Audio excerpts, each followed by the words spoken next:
Wow! Wow! Grabe, ang laki ng mga isda dito. Grabe, ito sobrang mahal nito. Wow! Sa mga molly lovers dyan. Yan guys, akala ko itong shop lang na to ang pupuntahan ko. Pero inayan nila ako sa farm nila. Siyempre, game tayo sa mga ganyang adventure. Let's go! Oh, ito yung view papunta sa farm nila. Medyo maangas ha, riverside. Siguro hindi sila kumukuha ng tubig. Riverside view daw eh. Ayan. Ito na, nakikita ko na ang mga farm nila. Yung mga traditional. Is this yours? Oh.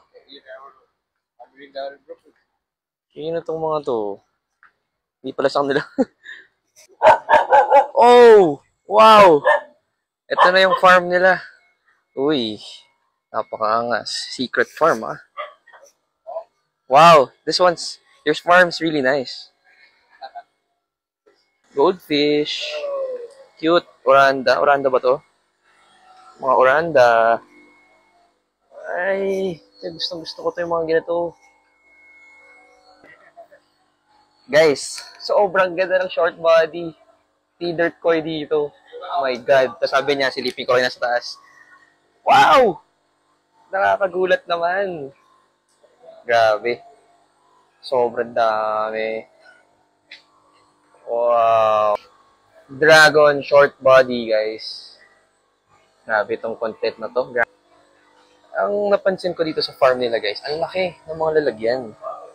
Sobrang laki ng mga lalagyan nila. So, sa mga gustong magbukas ng farm, mukhang magandang idea talaga na malaki ang mga farm nyo or mga size ng tanks nyo pala rather. Sobrang dami talaga nilang sobrang dami nilang short body feeder koi dito.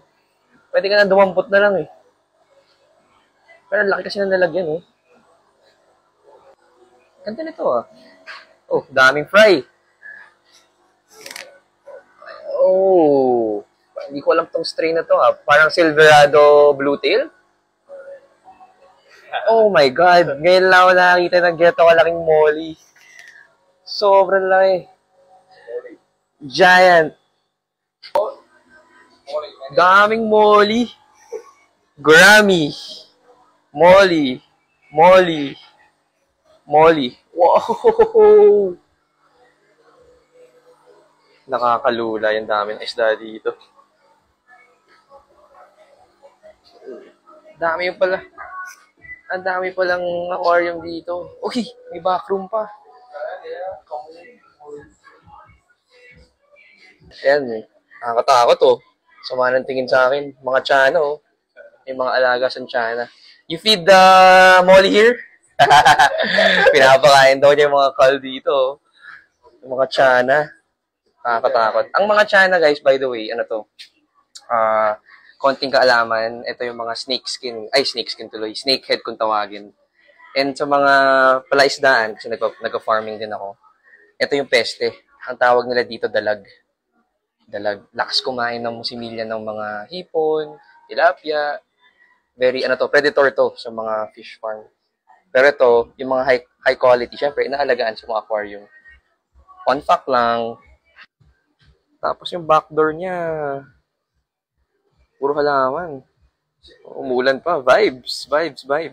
Mga yellow koi niya. Na ribbon. Or parang may full gold din daw dito eh. Ay, grabe. Ang ganda. Guys. Albino. Oh, no. Snake skin short body. Ganda to ha.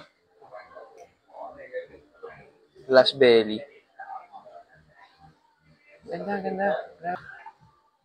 Koi short body. Glass belly? What's this? Uy, hindi ko maintindihan. Pero short body daw. Nice. Ito yung mga koi. Parang walang ulo. Is this full gold or koi? Yeah. Oh. Nice. Wow, this is so nice. Grabe to, oh. I'll bring this home. I'll bring this home. Guys, sobrang laki. Tapos, crystal blue eyes. Alam ko mahal to eh. Hindi kasi ako mahilig sa molly. Pero, alam ko mahal to. Blue eyes, right? Blue eyes. Blue eye. Wow. Blue eye. Grabe ka. Grabe. Sa mga molly lovers dyan, nakakamangha to. Oh, ito na naman. Asin, guys, ha? Hindi dapat mawawala ng asin.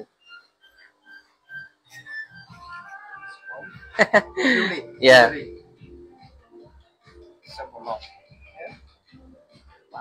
Uy, grabe naman. Oh, may akre. Albino koi, red ear? Oh, shit.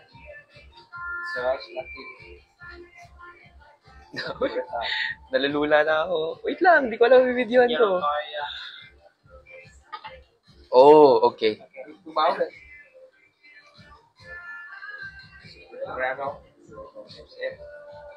Ay, hindi ko na alam. Nalulula na ako.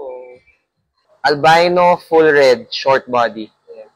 Yes, grabe. Ito, sobrang mahal nito. So nice. So nice. Ngayon lang ako nakita nito, guys. Albino full red, short body. Guys, blue koi, snake skin. Blue koi, snake skin. Oh, huli lahat. Wow! Grabe. Nakakalula. Baka naman, boss. Nice. Saya. Ito rin, guys, oh. Filter idea. Nakasabit lang ang filter media. Oh, pas madaling linisin. Galing. Ayan, oh. Literal, aerator lang. Wala silang mga filter. Dadaanin nila sa water volume para hindi masyado madumi ang tubig nila. Yan lang. Basic breathing. Kailangan mo lang talaga ng malaking space. Oh.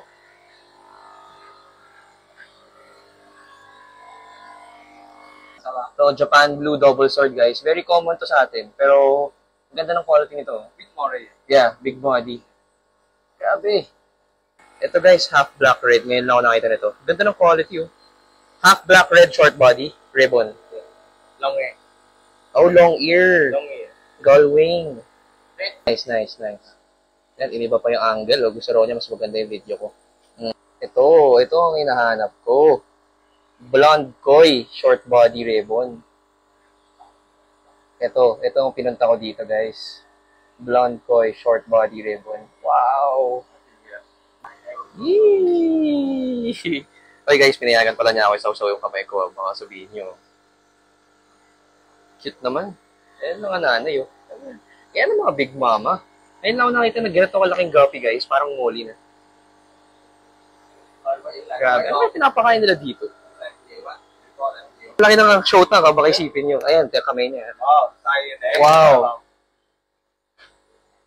Blonde koi, short body. Grabe, ang laki ng mga isda dito. Parang molly. Oh, wow. Ngayon ko nga lang pala napansin, guys. Ngayon ko lang napansin na yung mga tub nila may drain pipe. Konektado lahat, oh. Galing. Tapos may drain lang sila dito sa dulo. Lupit. Grabe naman. Nakakatuwa. Nakakaingit nga yung setup nila. Puro molly rin siya dito, oh.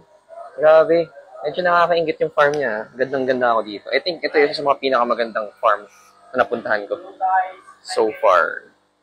Blonde red. Shark fin. Sea fin. Hey. Fin sea. New strain daw. Parang see-through. Oh my God. Ang galing naman nila dito. Nice. So many fry. Nag-drop na, guys, oh. Oh, kung mag-drop yung mga alaga nila dito, hundreds. So yan, papakain sila tubi, guys. Yan, ganyang kalit na fry, pinapakain nila ng tubi. Take note. Tubi is very important kung gusto nyo lumaki ang isda nyo. Oh, hindi ko alam kung anong isda to, pero ang ganda nga rin. Hilig ko talaga short body. Grabe tong farm na to. Mukhang mamumulubi ako dito. Grabe talaga, oh. Yung laki ng mga guppy dito. Alam mo, molly. Sobrang laki. Ito, new strain daw. Di ko lang alam kung ano pangalan. Pero, ang focus ko yung female. Grabe. Mga 300 siguro karga nito. So guys, mukhang nakasalok tayo ng malupit-lupit. Hindi ko alam. Sana ibigay sa atin to. Ganda. Grabe, short body feeder koi. This is the perfect quality na pinag-uusapan ko. This interview, you feed only Artemia and Tubifex worm? Yes. No pellets? Yes. Oh, walang pellets guys.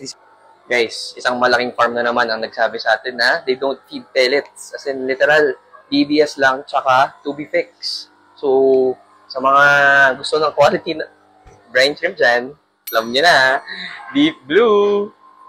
Ito guys, koi full red. Beret. Yes, glass belly. Beret. Yeah, glass belly. Koi full red, glass belly. Metal dragon short body. Eh, ganda rin. Oh, siya. Yes, yes. Ito guys, so innovation lang din, no? Oh. Yung galon ng tubig, dinigitan ng parang dulo ng kahit anong soft drinks. Eh di, mas madali nyong ma-harvest yung DBS. Innovation! Oh, tingnan nyo yung quality ng molly dito. Nilagay na sa showtang. Wow! Just wow. Really, sa mga molly lovers dyan. Grabe. Sarap sarap hawakan. Ang cute. Ito. Punggok na punggok. Kaya ang cute din ng molly sa akin eh. I'm thinking of expanding to mollies na rin. MR mollies, let's go. Ito yung mga pond nila guys, oh. Oh, hollow block lang, tapos trapal. Basic. Basta maganda pagkagawa nyo. Guys, ang laki ng mga mollies sa pond. Pero, by the way guys, kapag molly ang hanap nyo, sa Pilipinas kayo bumili. Kasi sobrang ganda ng mga molly natin. Actually, inamin niya sa akin na galing daw sa Pilipinas yung breeder niya. And sobrang ganda ng quality ng mga molly natin sa Pilipinas. So, huwag kayong bibili ng molly sa ibang bansa. Alright? We have the best quality molly. Ayan guys, nakabalik tayo sa shop. One of the best coffee farms I've been in Vietnam. As in, they really specialize in short body, kaya super nakakatawa kasi favorite ko yun. So ayan, mag-lunch kami now. Thank you guys for watching. See you sa mga next ones. Peace out! Let's go! For the guppies! Let's do this!